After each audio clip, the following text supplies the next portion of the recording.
Dear students and viewers, जैसा कि आपको पता है अपन जो टॉपिक पढ़ रहे हैं वो active voice into passive voice पढ़ रहे हैं। और इसके अंतर्गत अपन ने जो रूल्स वगैरह वो देख करके कुछ साधारण वाक्य भी बनाए थे, दो एक टेंसों के एग्जाम्पल भी दिए थे। और ये आपके लिए बहुत महत्वपूर्ण टॉपिक है क्योंकि आरएस में भी है, एसएससी में भी है, बैंक में भी है और एग्ज़ाम में भी है। अब आज अपन और एग्जाम्पल्स देखते हैं उसके। तो पहला वाक्य है someone has broken the window। इसमें someone सब्जेक्ट है, हैज़ आपकी हेल्पिंग वर्ब है, broken मेन वर्ब है और the window आपका ऑब्जेक्ट है। पैसिव वॉइस बनाते हैं तो शुरू में अपन ऑब्जेक्ट को लाते हैं the window, और परफेक्ट टेंस की किसी की भी पैसिव वॉइस बनाते हैं तब उसकी सहायक क्रिया के साथ बीन जुड़ता है, हैज़ बीन। परफेक्ट टेंस में पहले से वर्ब की थर्ड फॉर्म लगी हुई होती है और समवन है वो आपका अनिश्चित सब्जेक्ट है, इसलिए इसको ऑब्जेक्ट के स्थान पे मेंशन करने की आवश्यकता नहीं है। दूसरा वाक्य देखते हैं, she is writing an interesting story now. She आपका सब्जेक्ट है, इज आपकी हेल्पिंग वर्ब है, राइटिंग आपकी मेन वर्ब है और एन आर्टिकल है, इंटरेस्टिंग स्टोरी ये पूरा आपका ऑब्जेक्ट है। शुरू में लेते हैं एन इंटरेस्टिंग स्टोरी। इंटरेस्टिंग इसमें एडजेक्टिव है, स्टोरी इज एम आर के साथ क्या जोड़ते हैं, बीइंग। वर्ब की कौन सी form, third form, written now by she का ऑब्जेक्ट हो गया हर। तीसरा वाक्य लिखते हैं, नोबडी नोज द ट्रुथ।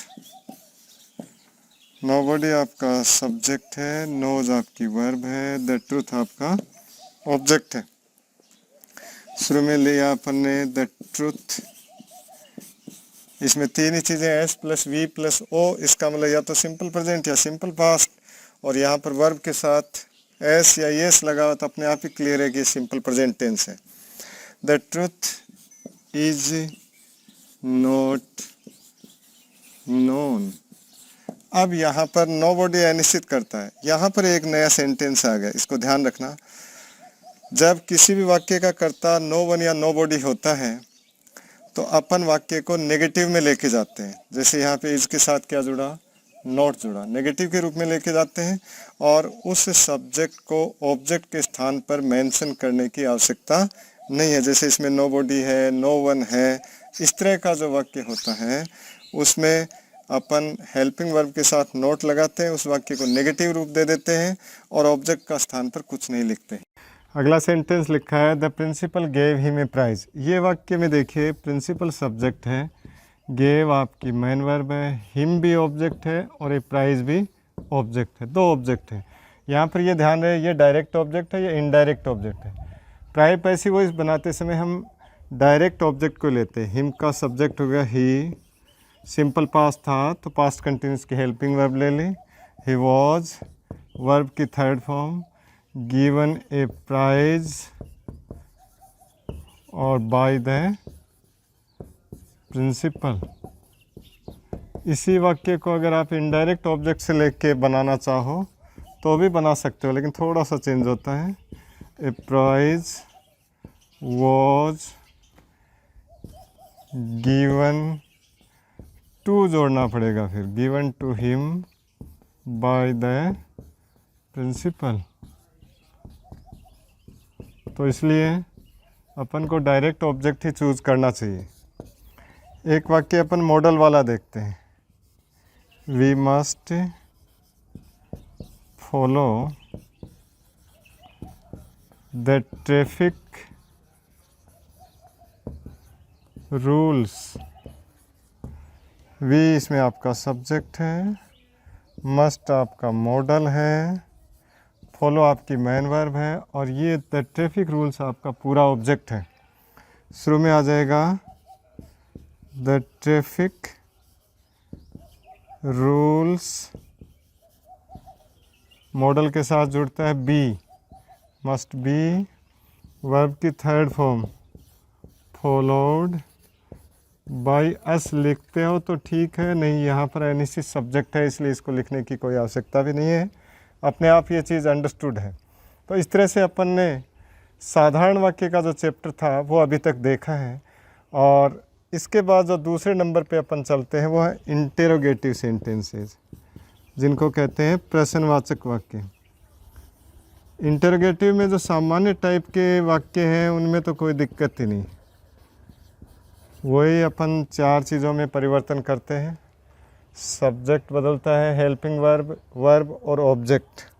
जैसे पहला वाक्य लिखा, do you like sweets. Do आपका हेल्पिंग वर्ब है, यू आपका सब्जेक्ट है, लाइक आपकी मेन वर्ब है, सब स्वीट्स आपका ऑब्जेक्ट है। वही चारों चीज़ें अपन को मिल गई, सिंपल प्रेजेंट टेंस है। अब इतना ज़रूर ध्यान रखना है कि अपन ऑब्जेक्ट को शुरू में लेके आएंगे, प्रश्नवाचक वाक्य को प्रश्नवाचक रूप में ही रखना है। डू डज बदलते हैं इज एम आर में। अब अपना कर्ता बन रहा है स्वीट्स, इसलिए आर लगा दिया, आर स्वीट्स। वर्ब की कौन सी form, third form liked by you, और प्रश्नवाचक चिन्ह। प्रश्नवाचक वाक्य को प्रश्नवाचक रूप ही में ही रखना है। जैसे दूसरा वाक्य करते हैं, have they won the match easily, sign of interrogation. Have आपकी हेल्पिंग वर्ब, दे आपका subject, won verb, the match आपका ऑब्जेक्ट। ऑब्जेक्ट तक ही आपको जाना है। अब पहले अपने सब्जेक्ट था दे, इसलिए हेल्पिंग वर्ब थी हैव, क्योंकि ये प्लूरल फॉर्म में था। और अब अपना आ रहा है द मैच, तो हो जाएगा हैज़ द मैच, हैज़ के साथ जुड़ता है been, has the match been won. By them लिखने की ज़रूरत नहीं है, बाय देम अगर लिख दिया तो कोई वैसे गलती नहीं है, लेकिन इसकी लिखने की आवश्यकता नहीं, क्योंकि अनिश्चित करता है। इसलिए ध्यान रहे तुम्हें कि अनिश्चित कर्ता को कर्म के स्थान पर मेंशन करने की आवश्यकता नहीं होती है, जो कि इसके अंदर देखा। एक चीज़ और बता देते हैं, कायदे से वो टेंसों में क्लियर हो जानी चाहिए। किसी भी टेंस की सहायक क्रिया 2 या 2 से अधिक शब्दों में हो जाती है तो दूसरा पार्ट उसका हमेशा मुख्य क्रिया के साथ रहता है। जैसे यहाँ पर इसके साथ क्या जुड़ा, यहाँ पर हैज़ के साथ बीन जोड़ा, तो वॉन आपकी मेन वर्ब थी, इसलिए इससे पहले लगा, नहीं कि शुरू में लगा दो। शुरू में लगा दोगे तो गलत हो जाएगा। टेंसों में भी यही होता है कि कैसा भी वाक्य क्यों ना हो, किसी भी वाक्य की हेल्पिंग वर्ब 2 या 2 से अधिक शब्दों में हो, तो दूसरा पार्ट है वो हमेशा मुख्य क्रिया के साथ लिखना होता है। अगर दोनों को एक साथ प्रश्नवाचक वाक्य में ले लिया, नेगेटिव में ले लिया, तो गलती हो जाएगी। तो ये चीज़ यहाँ पर विशेष रूप से ध्यान रखनी। वर्ड वाले इंटेरोगेटिव सेंटेंस देखते हैं हम। उसमें जो सीधे शब्दों वाले उसमें तो कोई दिक्कत नहीं। जैसे when did you visit the zoo, sign of interrogation. तो ये तो WH वर्ड है। डिड आपका हेल्पिंग वर्ब है, यू आपका सब्जेक्ट है, विजिट आपका मेन वर्ब है, और जू आपका ऑब्जेक्ट है। और आपको परिवर्तन केवल 4 ही चीज़ों में करना है। पैसिव वॉइस के टाइम बाकी चीज़ यथास्थान रहेगी। तो इसका उत्तर हो जाएगा व्हेन। डिड किस में बदला, वाज वर्ब में। When was the zoo, verb की third form, visited by you, sign of interrogation. दूसरा वाक्य है why are they making a noise in the street. इसमें ये WH वर्ड है, ये हेल्पिंग वर्ब है, सब्जेक्ट है, मेन वर्ब है, ए नॉइज आपका ऑब्जेक्ट है। चारों चीज़ें अपन को मिल गई, वाई अपनी जगह रहेगा। अब ध्यान करो, यहाँ पर सब्जेक्ट था दे, इसलिए हेल्पिंग वर्ब उसके साथ थी आर, लेकिन अब इसकी जगह आएगा ए नॉइज, ये भी ध्यान रखना पड़ेगा, तो इसलिए लेंगे is. Why is a noise. वही जो मैं पहले बात कर रहा था, किसी भी टेंस की सहायक क्रिया दो भागों में होने पर दूसरा भाग मुख्य क्रिया के पहले जाएगा। मेक की third form made. Why is a noise being made. By them लिखने की ज़रूरत नहीं है क्योंकि यह निश्चित करता है इन द स्ट्रीट। ये आपका दूसरा सेंटेंस होगा। इसी इंटेरोगेटिव में हु से शुरू होने वाले वाक्य, ये एक रिलेटिव प्रोनाउन है।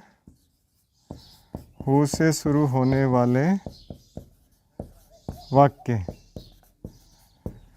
हु आपका रिलेटिव प्रोनाउन है। इन वाक्यों में सब्जेक्ट नहीं दिया हुआ होता है।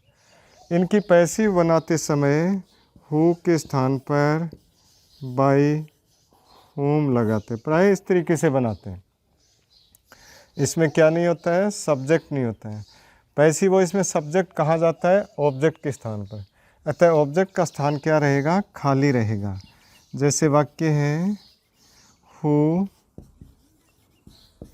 Teaches you, sign of interrogation. Who relative pronoun हो गया, टीचेज आपकी वर्ब हो गई, यू आपका सब्जेक्ट हो गया। अब आपको इसकी पैसिव वॉइस बनानी है, तो हु के स्थान पर क्या लिखोगे, बाय हुम। आपका ऑब्जेक्ट कौन है, यू। टेंस कौन सा है, एस लगा हुआ है, सिंपल प्रेजेंट, तो is am are, by whom are you. Verb की कौन सी फॉर्म, टॉट, प्रश्नवाचक चिन्ह। इसी वाक्य को दूसरे तरीके से भी बना सकते हैं। अब आपको जो इजी लगे वो, सब्जेक्ट को शुरू में ले आओ, यू। टेंस कौन सा है, simple present, you are. Verb की third form taught, by who का हो जाएगा बाय होम, यानी ये हु उधर जाकर के बाय होम में ट्रांसफॉर्म हो गया। तो चाहे शुरू में लगा के चलो, चाहे अंत में लगा के चलो, हु को किस में बदल देते हैं, बाय होम में। हु है वो रिलेटिव प्रोनाउन के लिए आता है। हु वाले वाक्य में सब्जेक्ट नहीं दिया हुआ होता है, इसलिए हु को ट्रांसफॉर्म किस में करेंगे, बाय होम में करेंगे। एक और वाक्य देख लेते हैं इसका, हु हैज़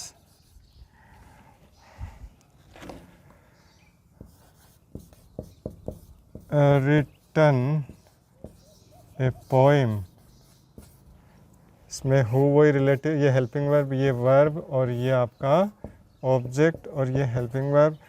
हु को बता दिया कि ये सब्जेक्ट के लिए आता है रिलेटिव प्रोनाउन के स्थान पे। अब हु को किस में बदल रहे हैं, बाय होम में, तो बाय होम। उधर ए पोइम है तो हैज़ की हैज़ ही, by whom has a poem.